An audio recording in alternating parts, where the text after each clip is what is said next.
Prieš išleidžiant gaminį į rinką, gaminys turi gauti CE deklaraciją. Tai ir vienas iš punktų yra degumas.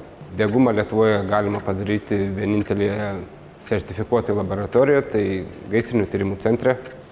Bandymas yra skirtas nustatyti statybinių medžiagų degumo klasę. Šitas metodas taip imituoja fasado kampą, tai yra montuojamas karkasas, ant to karkaso montuojamos fasadinės medžiagos ir tada yra padegamas tas fasado kampas ir žiūrima, kokiagi įtaka šitų medžiagų į degimo procesą. Jeigu mes pasižiūrėsime degumo klasės pagal euro standartus, tai yra euro klasės, yra skiriamos nuo A iki F.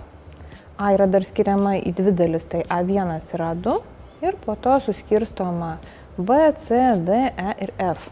Tai jeigu A klasė yra aukščiausia, tai F yra žemiausia pagal degumą.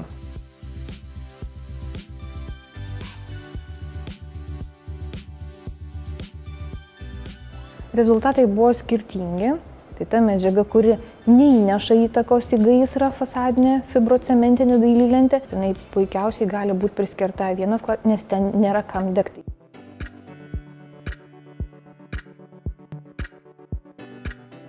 Mediena, aišku, davė įtaką degimui ir degimas vystėsi ir plėtėsi toliau. Būtų galima priskirti D klasiai. Lentelės iš plastiko, kurios buvo naudotos, tai tos galima būtų priskirti tik tai E arba F klasiai. Jos tiesiog išsilydė. Degant plastikui išsiskiria monoksidas, anglies dvideginis, kuris būtent ir padaro didelę žalą.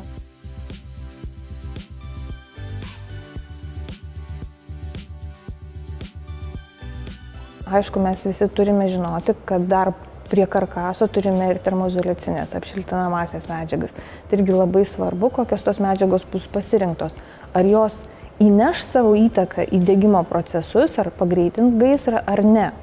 Matom, kad dailylentė stovi vietoje po gaisro. Tarkim, paprastas dalykas, ar ne, esam apkalę namą medžiu ir, tarkim, sadral, fibrocementiniam dailylentėm ir kepam kieme šašlikus, ar ne, ir žarija gali užkliūti už medžio, ar ne, ir šioks toks kilti židinys. Ant sadral dailylenčių tikrai nieko neatsitiks. Žmonės dažnai labai viską renkasi priklausomai nuo to, kaip kas kainuoja. Dėl to ir naudoja medieną, nenaudoja, pavyzdžiui, aliuminio karkaso, bet visą laiką reikia pamastyti kelis kartus. Jūs gal ir išbėgsite dokumentus pasiėmę labai staigiai iš to pastato, bet seni žmonės arba vaikai, jie ilgiau tame pastate užsiliks. Tai geriau visą laiką rinktis visą sistemą tokią, kuri yra nedegi.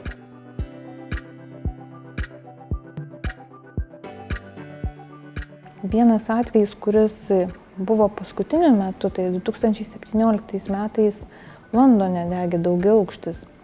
Ir taip pat tenais buvo panaudotos fasadams degios medžiagos ir čia turbūt buvo daugiausiai aukų nusinešęs būtent gaisras. Bakų buvo gaisras taip pat.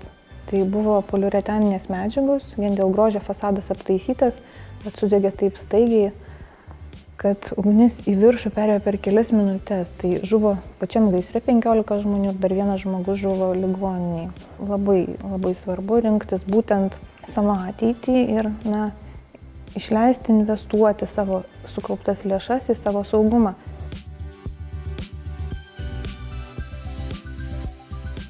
Bandymų turėtų būti atliekama nemažai, nes jeigu pardavėjas nori parduoti vieną ar kitą medžiagą, ypatingai kuri naudojama pastato fasadams, visiems jinai turėtų būti išbandoma ir nustatomas jos degumas.